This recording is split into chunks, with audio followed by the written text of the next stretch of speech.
Good morning, everyone. So, you guys, I'm making this video just to share my story. It's been a very long weekend.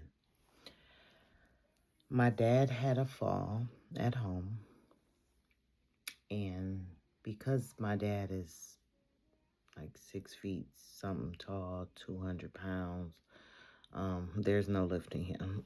So, my mom called the ambulance. The ambulance came. In event of him also falling, he came home from the hospital last week with a catheter in. So his catheter, he got tangled and his catheter came out. So they took him to the nearest hospital, which would be a receiving hospital in Detroit, Michigan. If you know, you know. It's not the hospital you want your loved one at. um, these people, and I'm trying to be respectful when I say this because I want to say something else, but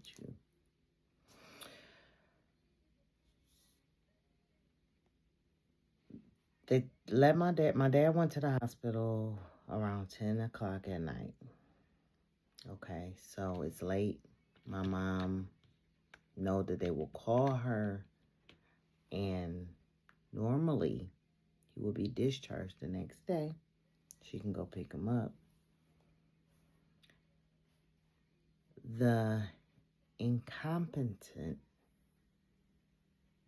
putting it nicely, social worker on staff this particular evening, I guess I'm going to assume maybe she asked my dad a few questions, which if you ask him questions, he knows where he lives. My dad is not a dementia patient. He's not an Alzheimer's patient. He know where he lives. He knows his name. He knows his wife's name, his daughter's name. He knows. So he's going to answer the questions correctly. They decided to put my dad in a cab at 2 a.m., 2 something in the morning, and send him on his way with house shoes on, weak. Mind you, he uses a walker at home or a cane out. He needs it for balance. He didn't have any of those things. He didn't even have shoes on. He had house shoes on. He don't have house keys because he doesn't leave the house without one of us taking him. He doesn't drive anymore. He didn't have a coat because he came in the ambulance. Y'all just threw him on a gurney and covered him up with a blanket and took him on his way.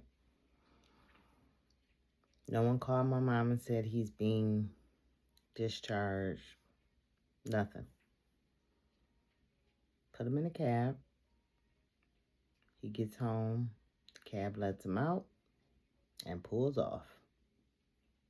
My dad was weak as a whistle. Weak as a spaghetti noodle. Okay? He was seen on the Ring camera about 2:30 in the morning, and then nothing. So the next morning, my mom must have called the hospital to ask what's going on, because he just was basically going to get his catheter put back in, is what they looked at it as. They didn't even examine him for the fall or anything. Sent him on his way. We finds him the next morning, not after hours of not knowing where he was, in the garage. Luckily, he could still remember the code to the garage to get in the garage, but the door was locked to get into the house, of course.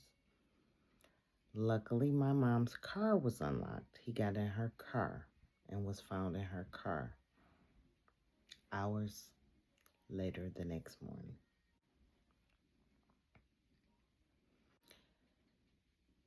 When I say fear is an understatement, because, like, you know your loved one, you know. I know my dad can't walk without his walker. I know he's unsteady on his feet without his tools. So all I can think was he done fell somewhere. He on the ground. He done hit his head. He can't call for help. He don't have no phone. We don't have nothing to locate him. And so the next morning, of course, I got on the phone when my mom called me hysterical, crying. Why would they do that? Why would they put him in a cab? I don't know where he is. I was upset, but I got on the phone because I knew somebody had to stay level-headed and calm. I called the hospital. They went to transfer me to people's voicemails. I'm like, no, no, no, no, no. Back to the front desk. We're not doing the voicemail thing. I need to talk to a human being right now. One of the charge nurses tried to tell me at the station. They transferred me to the station where his charge nurse was. The charge nurse tried to tell me there's no managers on staff. It's the weekend. No one's here. Blah, blah, blah. I said, look, everybody has a boss, okay? Everybody has a manager or somebody's in charge. I don't care if they just for the shift, for the moment, somebody is in charge. There's no one here until Monday. No, that's unacceptable. I need to talk to somebody today. My daddy missing. I can't find my daddy. Y'all put him in a cab, sent him home with house shoes on, week. No, nothing. You didn't call, nothing. Because we would have told y'all, no, no, no. If he has to be discharged, we will come get him. There's no need to put him in a cab. We would have never authorized that. My mother would have asked, can you discharge him in the morning? And I come get him then. If it was adamant about he got to go now, we don't have space, yada, yada, yada, we would have been on our way. I would have been on my way. I'm on the other side of town. So, with that being said, I got on the phone. I called. I finally get a person on the phone. She was a social worker. She said, I'm just coming on shift. I'm going to look into this and I'll call you back. Give me your name and number. I just walked in the door. I have no idea what's going on, blah, blah, blah. So, with that being said, I wasn't rude to her because she just walked in the door. She don't know nothing. She wasn't there. So, she called me back. She gave me the name, the reference number of the cab company, the name of the cab company. Mind you, I was already 10 steps ahead of her because when she was on the phone with me, I asked her questions and she already answered the name of the cab company. So I was already, while she's going to look into it and call me back, I'm already calling the cab company. So I'm already on the phone with them trying to get someone to talk to me there. In the meantime, while they got me on hold, she calls me back. She gives me the reference number and then tells me to call. Now, mind you, in my mind, I'm saying, you're going to have me, the distraught person. You're not going to help me in the sense of you making the call because this is negligence on y'all end. You're telling me to do the legwork. So I was already feeling some type of way, but I didn't say anything. And I guess before I could get off the phone, she thought about it. And she said, you know what, Miss Robinson? I'm going to call. I'll call you back. Mind you, the cab company was on the other line, but they done hung up by now. The call done disconnected or whatever. So she calls me back. She gives me the address that they dropped my dad off at, confirms it's my mother's address.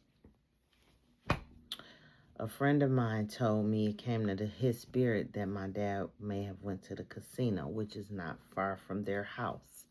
But I know my dad wouldn't have been able to make it that far.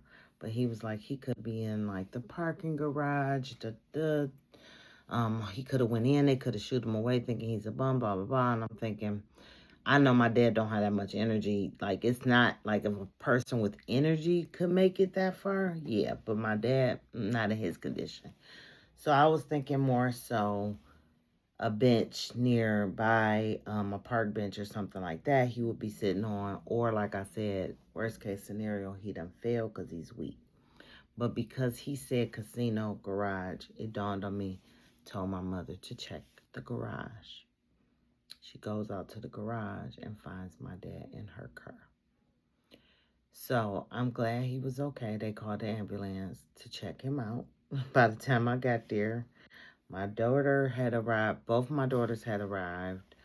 My oldest and my second oldest daughter. And everybody was in tears, crying. Everybody was happy that he's okay, hugging, loving on him. The ambulance checking him out. He signed off quick. No, don't want to go back to the hospital. I'm good.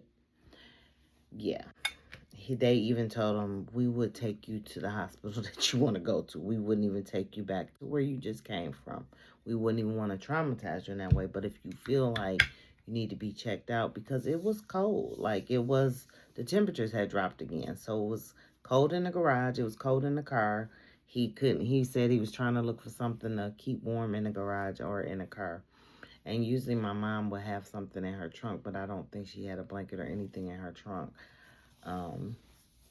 So that was my weekend.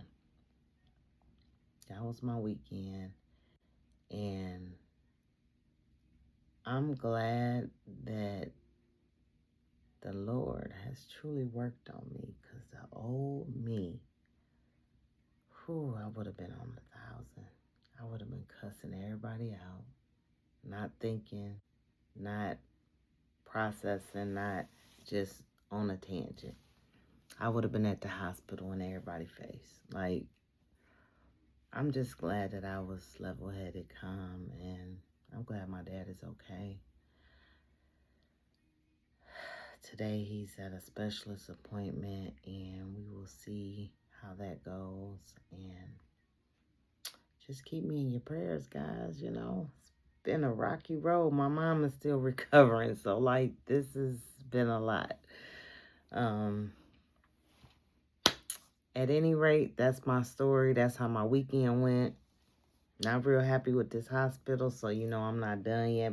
We about to be on the phone filing many complaints with the state of Michigan and what have you. But yeah, I hope everyone has a blessed and wonderful day. I am off to get ready for work, and yeah, happy Monday.